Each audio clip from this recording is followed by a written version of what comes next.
Hello viewers, আজকে আমি রান্না করব দই চিকেন। নেব কাঁচা লঙ্কা, অর্ধেক টমেটো,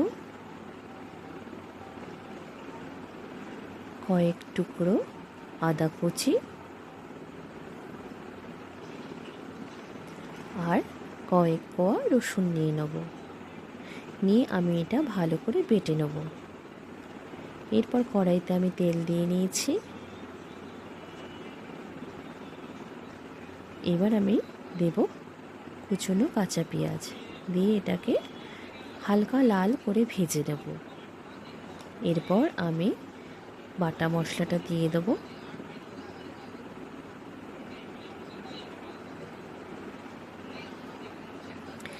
জিরের গুঁড়ো দেব,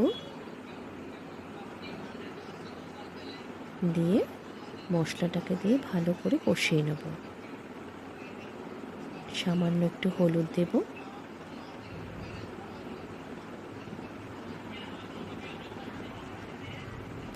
লবণ দেব,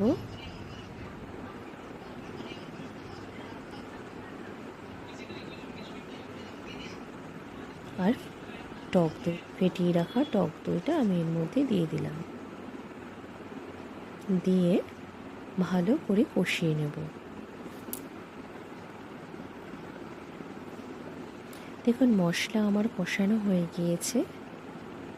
এরপর আমি মাংসগুলো এতে দিয়ে দেবো।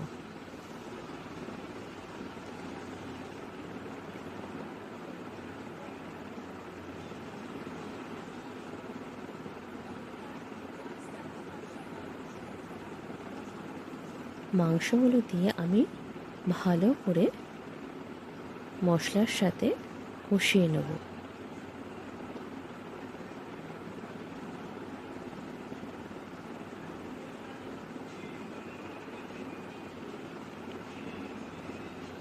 দেখুন মাংসর সাথে মশলা আমার ভালোভাবে কষানো হয়ে গিয়েছে। এরপর ছোটো বাটির 1 বাটি জল দিয়ে দেব।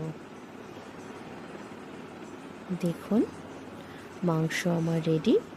আপনারা প্রত্যেকে বাড়িতে বানাবেন, বানিয়ে খেয়ে বলবেন কেমন হয়েছে, এবং ভালো লাগলে চ্যানেলটাকে লাইক এবং সাবস্ক্রাইব করে দেবেন। আমি আমার ব্লগ আজকে এখানেই শেষ করলাম।